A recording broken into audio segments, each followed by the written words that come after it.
All right, so here we are. It is now April of 2021, and we are finally going to record episode 2, season 1 of Mary Bigler Family History. And she's not the only Mary Bigler. We'll probably get around to that eventually. But Mary and I kind of tried to start this project back in January of 2017. So the first episode was recorded January of 2017. She and I actually both just listened to it. It's about 11 minutes long about her grandparents. And because it's been, 4 years, we are going to talk a little bit about that history because it's so incredible to think about the changes that have happened from the early 1900s to 2021. It's almost beyond our comprehension sometimes, and we have to go ahead and tell and preserve those stories. So let's talk about Mary Bigler. Mary was born as Mary Shearer. She was born at home in 1933 to Nick and Mamie Shearer. She can correct me on anything she needs to correct me on. In the home, and I know exactly where this is, just a couple miles west of Timberlake at the current Shearer place. And she lived most of her life in Timberlake. There was 5 years at Firestone. Current Bigler place now. Which Bigler place? It would be a Bigler place now. Currently. Okay, sure. David's So you were now. you were He's born at David and Jackie. So the original, and there are some Yeah. Shears that live on that road, and then you go around the road, and your son lives there.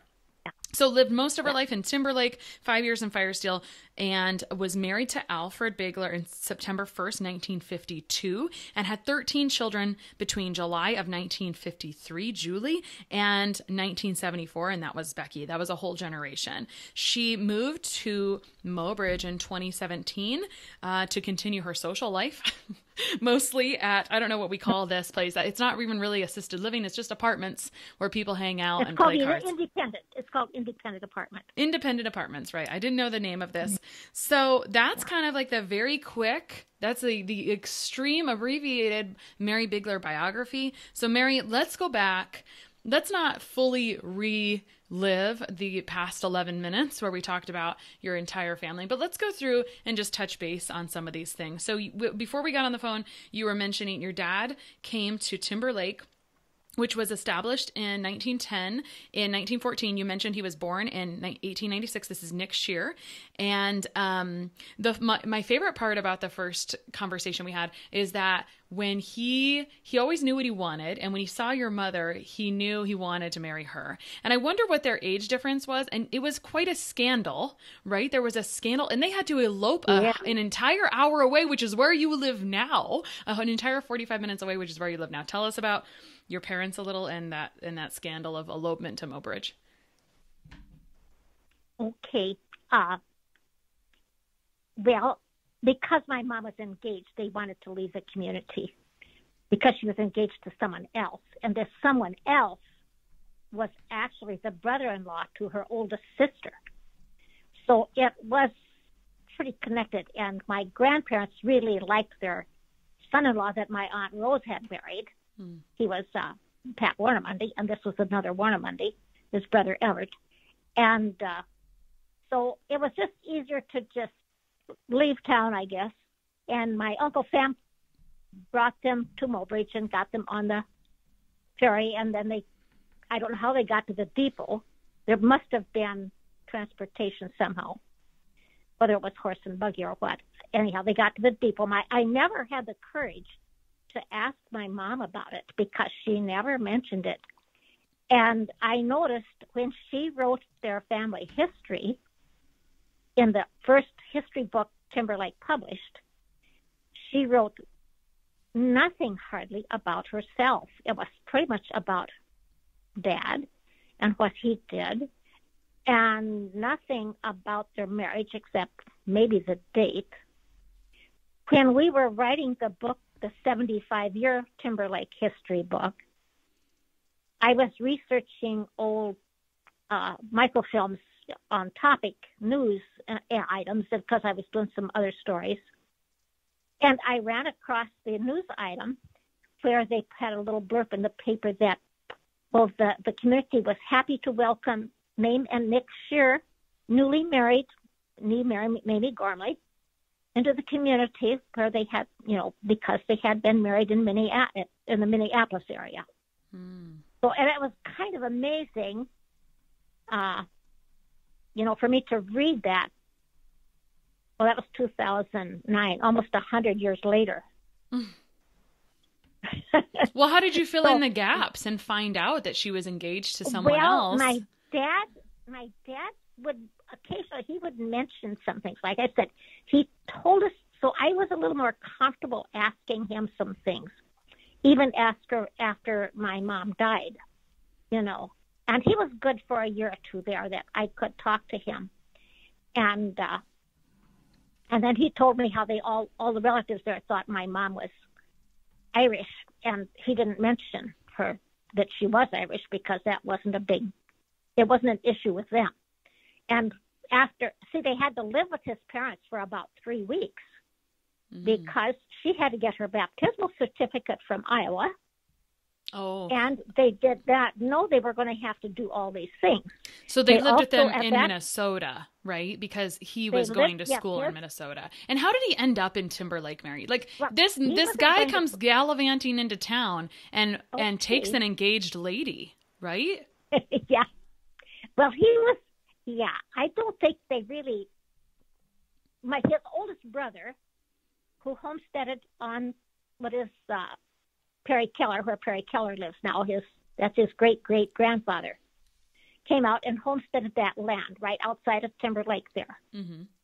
And his name was Clem Shear. And then another older brother came, Sam Shear. And then the third brother, Joe Shear, also came out to Timberlake because there was more opportunity there. There was my grandfather, Andrew Shear, had been a vegetable farmer outside of Minneapolis. Mm. And that is how he raised his family. He took vegetables with a horse and cart into Minneapolis and sold them in different neighborhoods. Gosh, I wonder if he had a greenhouse. It doesn't sound like a very long growing season. No, I don't believe he did. They maybe started, I don't know if they even started things indoors. Just living was such a huge endeavor. Cutting wood, spading the garden probably. Maybe they had a horse-drawn plow. I don't know. He had a quarter of land, I know, and probably raised feed for his animals. And then this garden produce was really the main part of living expenses. Mm-hmm. My grandpa had a wonderful story because he just had a very difficult life, and he lived with us 8 years. I talked to him a lot. So, yeah, I feel actually, I don't know if you want to go here, but I'm going to make a note about it to come back. So your grandfather lived with you 8 years, but I was thinking that there was a priest that you lived with as well, but that couldn't have been your grandfather. It would have been an uncle. Wasn't there a priest? The priest was a cousin. Priest was a cousin. He was my first cousin, and he did live with my mom and dad when I was maybe a baby. Well, that's a whole story by itself. Yeah. Mm-hmm. Okay. For another day. Yeah, Yeah. My dad mom always took in extra kids besides us. It seems like some of them were workers on the farm. Some were family, some weren't, but that's a whole story. And Well, there was only a couple of kids in your family, right? You and your sister. And what I'm hearing from you... there were 5 of us. Oh, go ahead. Yeah, there were 5 of us girls. But my oldest sister died when she was 7. And that's kind of a story of my mom and dad's in itself, because my mom had left to go to her father's funeral in Iowa. Her mother had already died here. And then Grandpa just couldn't... He just, when Grandma died, I think he wasn't that comfortable in Timberlake anymore. And some of the boys had already moved other places back to Iowa and eastern South Dakota. So he just went back to Iowa. Grandma died in 1921, and I think he probably went back to Iowa in about 22, 3. And so I kind of forgot where I was going you were talking about your mother going to a funeral, but your oldest sister died somehow. Oh, yeah. And my oldest sister, so when my mom went to Iowa to her father's funeral, by the time her daughter had measles, hard measles she'd been. But they thought she was all better. They thought, she was over the measles and recovering. And when my mother got back home, she had already died. Mm. She had developed meningitis. Mm. as a complication, I think, of the measles. And my oldest sister had died. She was 7 years old, and she died in that time. So my mom only talked to me once about these big events. I think in that same year, I have to look at the dates. I have to go to the cemetery and look at those dates. I think that was 1927 when her dad died, and when I can tell you exactly when he died. What was your oldest sister's he died. name? It was Wilhelmine. Wilhelmina, I guess. Wilhmenia.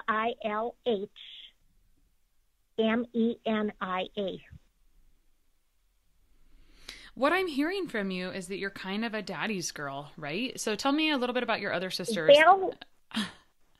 And then that was okay. So he died in July of 27, and Wilhelmine died about the same time. Mm-hmm. And I think I have to look. I think my mom was pregnant at that time with another baby. Mm. Let's see. Yeah, because Elaine was born in 24. And then I think Lucille, then their third daughter was born in 27, but she only lived 6 months. So she was probably almost, I'll have to look at her birth date because she died in December. I know she died just before Christmas as a baby. And my mom just said she was always a weak baby. She didn't have good color. She didn't have a strong cry. Oh, that's sad. Today that would have been taken care of, right? I mean, we could have helped any baby. Had 2 children. She had 2 children die and her father in the same year. Yeah, I think that would break you, right? And how old were you at that time, or were you born? I wasn't born. I wasn't even born. Okay. I didn't know saw either of those girls. No, I wasn't born until 33. Okay.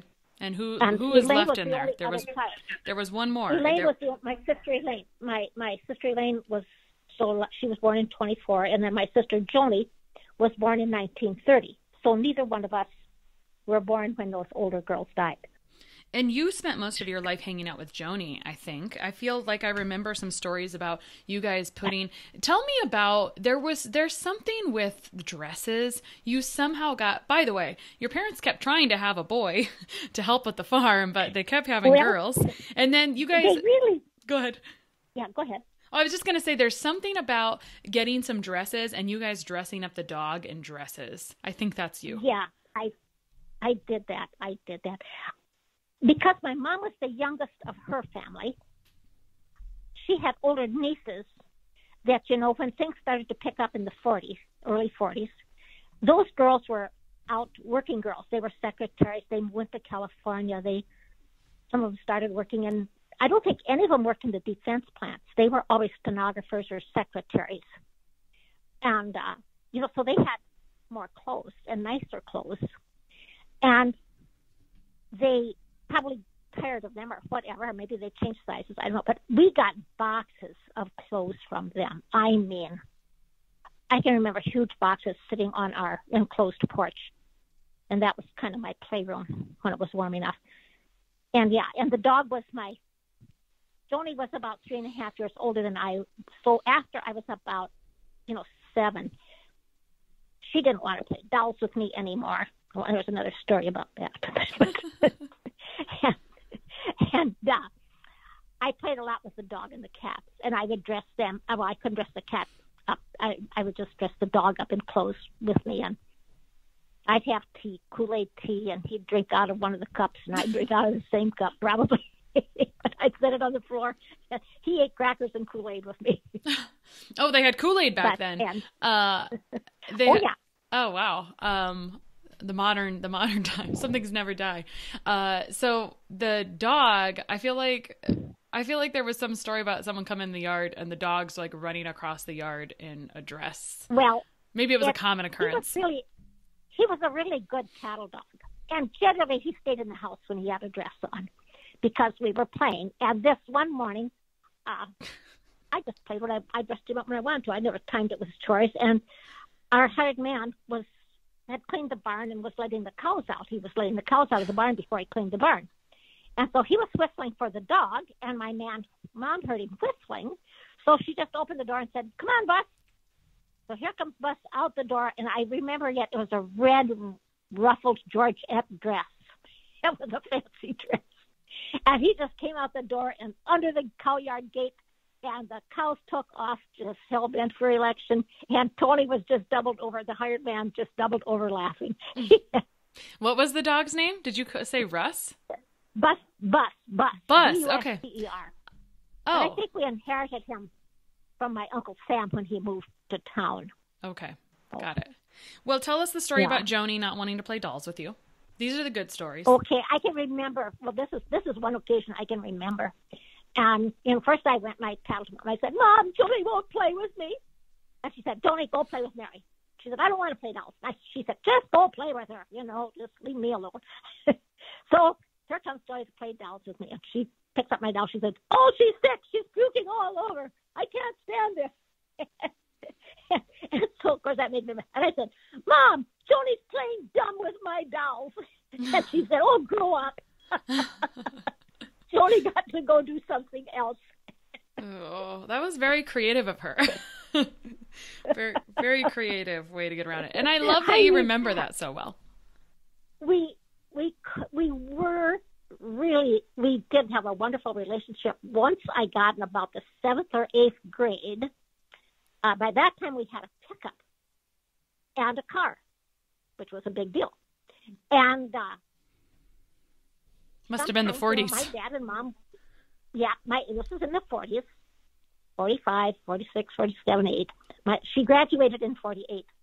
And so it was probably like late 46 and 47.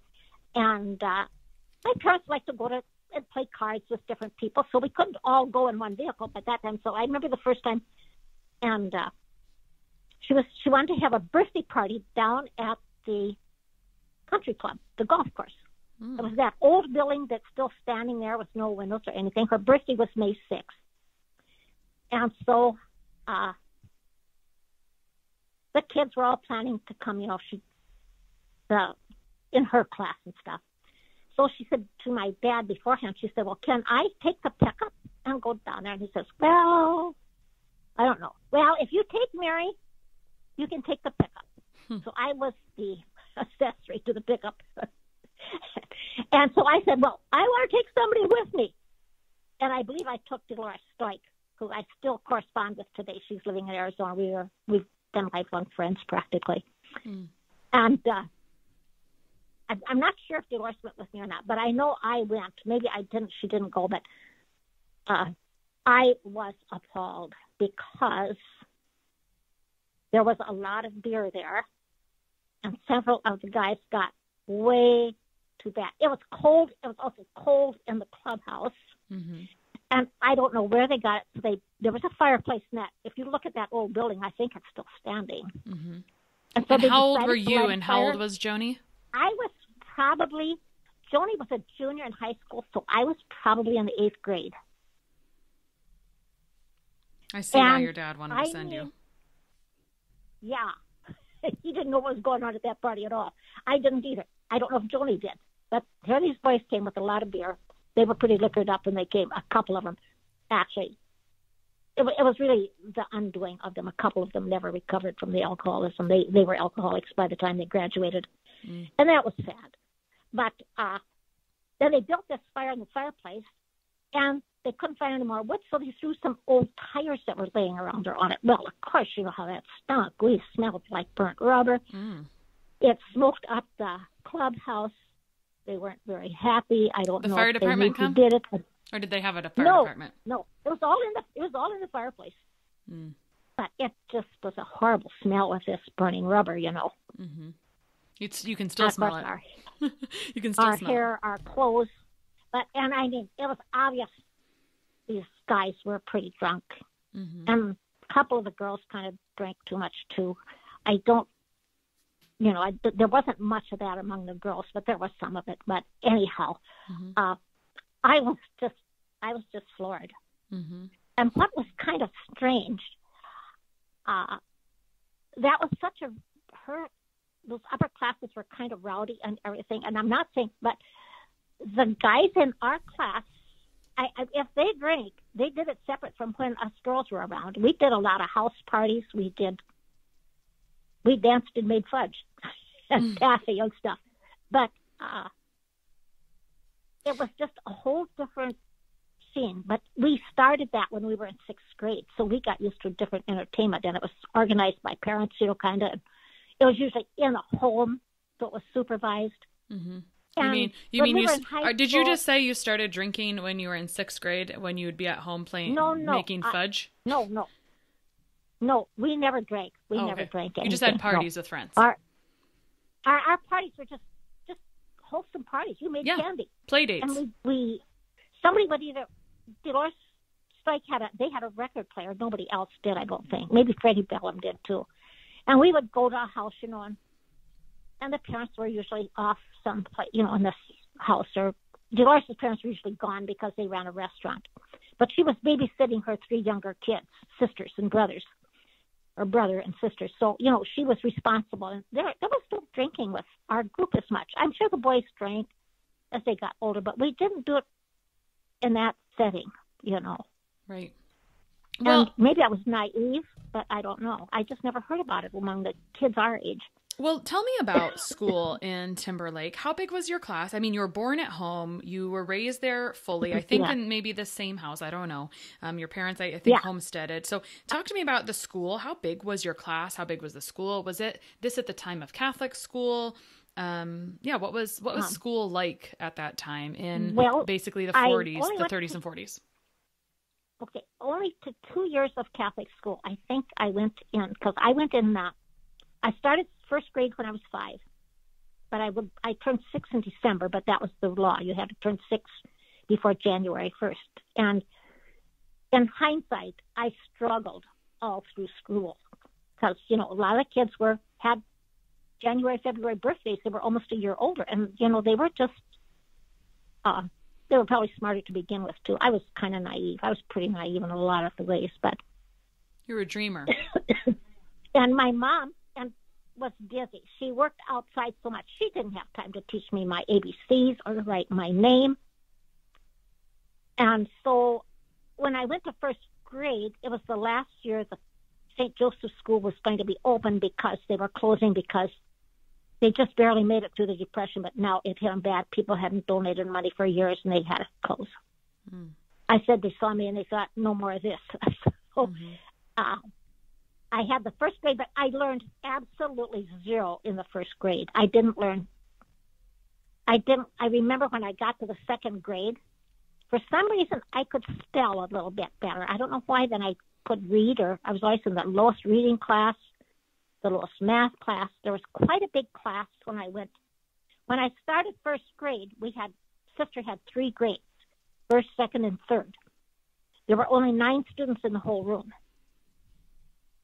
People were not sending their kids to Catholic school because they couldn't afford it. Mm. I wonder how much it was. And I don't know. And I think even then it was kind of voluntary, But so it closed in 1936, 37, and then it reopened later. 39. I went to school. I started first grade in 39. Oh, 1939. Okay. So then I probably finished in 40 because I was 5 in 30. Was I 5 in 30?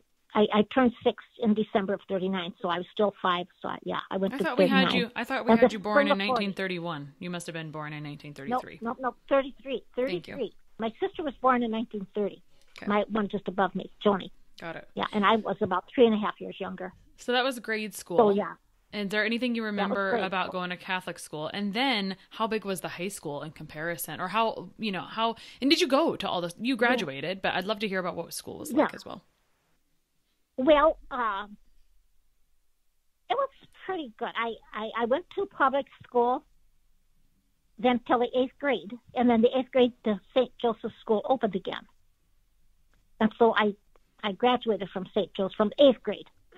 But there was no longer a high school there. There had been a high school until 1940, I think, or maybe, I think it was maybe 39 the high school closed. The Catholic high school closed. I can't remember exactly. I'd have to look in the history book. But anyhow, then, and then high school, it was just really pretty relaxed. I would say when we started high school, we probably had 35 kids in our class to begin with. I think 24 graduated. So that was pretty good. Yeah, that's about the size. It's actually about the same size or or bigger than now, which is kind of interesting. And it was one of the bigger classes, you know. So, and kids didn't come. I mean, what were the other closest schools? Isabel had a school. At this time, we're in the 30s and 40s. Yeah. Firesteel, I don't know if this is when Firesteel, which is a small town, well, there's nothing there now, between Isabel and Timberlake. They had a grade school for... They had a grade school for some time. Because I can remember the Reinbold kids, like Tony Reinbold, and they lived where, let's see, they would be the same age as my kids. And then our kids always went to Holy Cross through 8th grade until it closed. And they did come to the Catholic school, but I think one year they transferred to Firesteel. I can't remember for sure. The big handicap, everybody thought it was a big handicap because they couldn't participate in sports in the 5th and 6th grade from the Catholic school.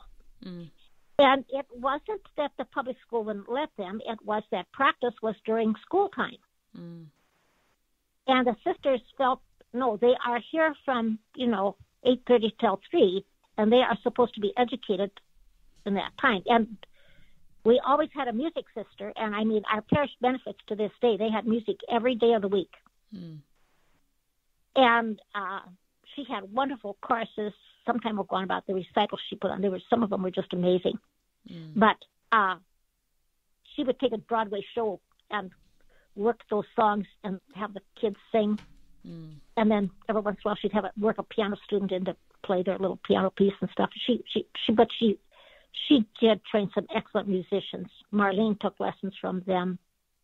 And both of the Keller girls, they are really benefited from that music education.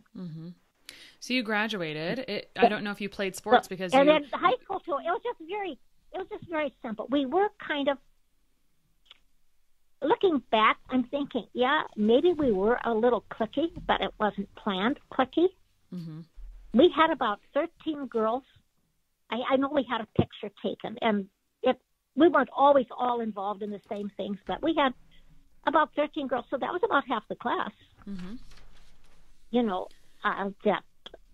We did share a lot of things and do a lot of things together. And we also worked with the class below us and the class ahead of us. So we had a big group of friends. So once the class ahead of us went to high school, it was kind of funny. They kind of acted like they didn't know us anymore. Sure. Girls were more, the boys were not cliquey, but the girls were. We still ice skated and stuff together, and not the girls, though. I don't remember them doing any of that stuff after they were in high school, but we did. But we didn't ice skate. We didn't do that as much because then there was basketball games and stuff to go to. That was our social life. I wonder how old your mother was when she had her children, because what I hear from you is she was kind of reserved, and that may have been the women of that time, but her, she didn't share. She wasn't a sharer. She wasn't very open. She was kind of closed. And what I hear from you is that you were kind of like a little bit close to your dad, or you're more comfortable talking to him about things. Well, he just did. He usually opened up. My mom, I just look back and I think she had such big trauma in her young life that I felt that affected her.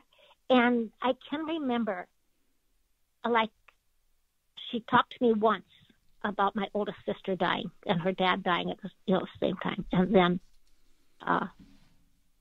she didn't know how to talk about it. And I said, we think of all these people. Mary Craft and I talked about a lot of people, and we said there was no help.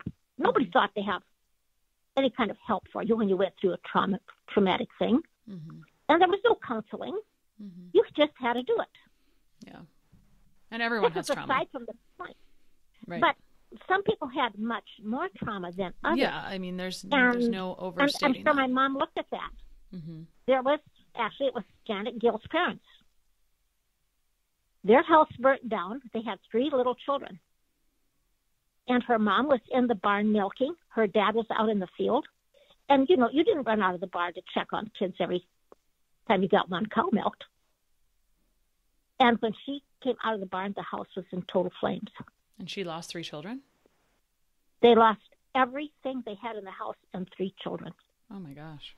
And how in the name of heaven they got through that. And I mean, like I said, there was no help. There was no counseling. There was nothing. You just did it, however the best you could. And they went on to have 7 more children. Oh, my gosh. And they were very successful. Mm-hmm. But, you know, Janet said her mom could never talk about it. And I think that was how they got through it. Oh, yeah. Bottled it up, buried it, and then manifested it. Uncommon. Yeah. And then accidentally manifested it in their behaviors and actions in other ways. You know, whether you couldn't help it. People would tell me about my mom. Other people would say to me, you know, like, oh, your mom is the most fun person. I thought, do they know who they're talking about?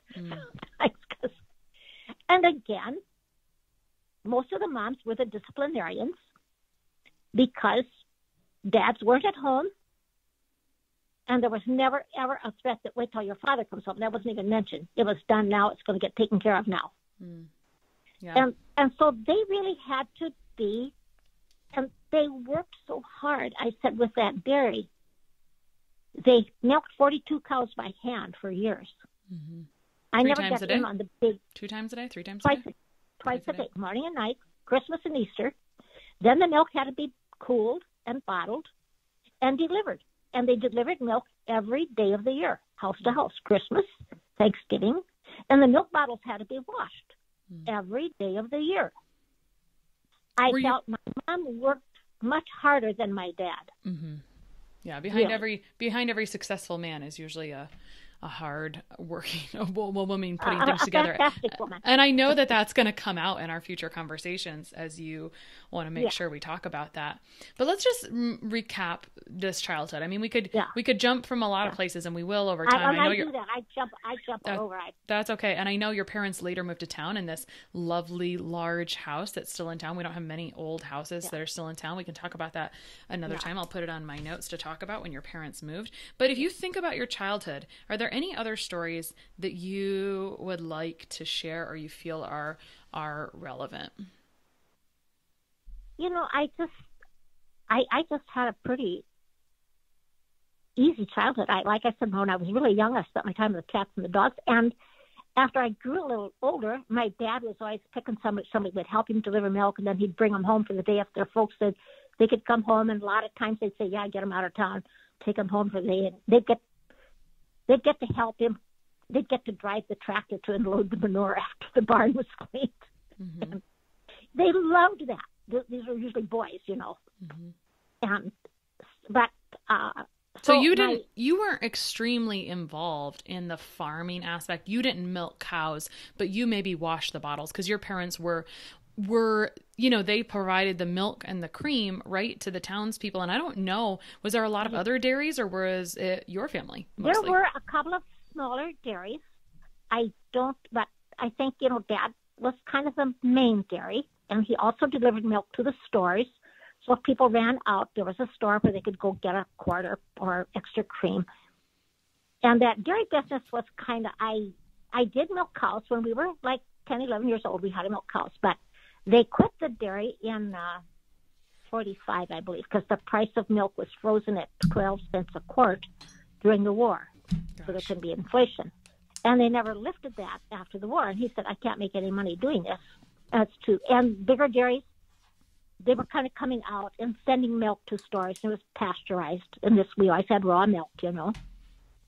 And we had our cows checked for TB. But they continued to milk about 15 cows. And I did that because my sister Joni, and I and Mom would milk those cows. And then when Joni left, Mom and I would milk those cows to have cream to sell to the creameries, you know. Mm-hmm. And that always provided pretty much grocery money and anything else we needed. Mm-hmm. You know, you just mentioned... But they just kept those milk cows about... You mentioned the price of milk freezing during the war, and World War II was 1939 to 1945. That was your first year in school. First grade was 1939. Do you remember anything Do you remember any effect? I feel like Timber Lake, where we live, is very landlocked. It's very hard to get to. And at that time, it was much harder to get to. Literally taking a ferry to elope in the neighboring town, which, if you knew what it looked like today, people just run over there all the time. So do you remember anything about the war affecting your childhood? Is there any memories there? My first memory was this. In 1941, Pearl Harbor was just December 7th. My mom got me a little tea set for Christmas. And when I opened it, it was from Santa, of course. And my dad said, where was that made? And I looked and said, made in Japan. He said, break them. What did he say? What did he say? Break them. Oh. He wanted us to break those dishes. Oh. And my mom said, no, Nick, this isn't about this. That isn't about this. This is just about a child set of dishes, Yeah. My dad was very political, always. Well, I feel like anytime you hear, we could be talking about the 1940s, we could be talking about biblical times. Literally, we have not advanced as human beings. we're very much the same people. In many ways, war never settles anything. Never has. It's handled differently. Because in many centuries ago, the victors turned those they conquered into their slaves. At the end of 42, or at the end of World War II, even when they were liberating the German people and everything, the GIs had candy bars and gum and stuff like that. They gave out freely, cigarettes, all of that stuff. All over Europe, I guess. And, they were viewed as liberators. It's never been like that since. Did you have any other memories besides this tea set that your dad wanted to break right after Pearl Harbor? Another thing I remember was we did get comic books once in a while. And the comic books were really full of propaganda. They were all printed, the Germans were all described as the stupid, stubborn Germans. The Japanese were always described as those yellow, cowardly Japs because they would commit suicide rather than be taken prisoner, a lot of them, And the comic, I didn't know this at the time, the comic books were teaching us to hate. And we were kids. Yeah. And not much has changed again, has it? Now no, it's just worse now. Now it's television and internet and, the interesting thing about, since we're kind of also recapping a little bit of the lineage here, I think that's interesting, the perception of the Germans, because I think of us, I think of the people in Timber Lake, or the immigrants that came in the early 1900s as Germans. And they went first from, in Germany, farming was not good, and so then they were promised better farming in Russia, and I believe Russia was not good. And then they came to Strasburg, North Dakota, home of Lawrence Welk, and then some of those people came over to Timber Lake. Am I getting that simplified version a bit correct? But really, did people still identify as German? You're not very far from the tree at that point, and so I just wonder what that kind of discord. In World War II, it was not popular to be German. My grandfather lived with us most of that time, and he had gotten a German newspaper for some time, but he did not get it any longer then. It would have been. But even both he and my dad could read German. They did not make the trip. They were Germans from Germany. They didn't go to Russia, my dad's family. But I just was reading something and I can't find it. I tried to find it last night. I just want to throw this in here. Grandpa Biegler's mother, who Grandpa knew hardly anything about, her family contacted us in the 90s, and he had relatives on his mother's side. He was under 2 when she died, almost 2. And, I have quite a bit of information about her family that maybe isn't out there for everybody, but I've been fortunate enough that they have shared this with us. They looked us up, and So I did some work on it, but not much. I just kind of did a little of ours, and then I kind of got out of the mood, I guess. It was just stress of the times. I just didn't want to do it anymore. But it took one of her name was Sanders, and it took one of their earliest immigrants from Germany 13 years to get to Russia. It's not that it's far, but what people don't think about, and this is off of our subject for today, but that things happen. People died. People got sick. They ran out of money. The wagons would break. The ox would die. They had to stop and work and save and get more money to continue their trip. So, and some of them had multiple things go on. Some of it made it in a couple of years. But, we don't appreciate what they did for us to get us over here. And like my personal relatives weren't involved in that, but I really identify that through the Bigler family. You mentioned, I actually want to just make sure that this is clear. You mentioned that your grandfather lived with you during World War II. This would be Nick Shear's dad, and he grew up in Minneapolis, in the Minnesota area. That's where Nick went to school, and then he kind of, he was he must have. He was born in. He was born where? He was born in the United States. Even my grandpa was born in the United States. Yeah. Okay. So, but Nick grew up in Minnesota and then came over, I believe, to Timberlake when he was maybe 20 or so, because of homesteading, and that's where he picked up your mother, Mame. But his father. He never homesteaded. Oh, he didn't. Okay. So his dad, that was in Minnesota, must have needed to come over to Timberlake to live with you guys in his older years. Yeah, this was the circumstance. My grandpa had 6 boys, I believe, living boys. The girls had died in childhood, and one son died in childhood. And he gave his farm to his youngest son when he got married. And he just gave it to him. And the contingency was that they would take care of Grandpa the rest of his life.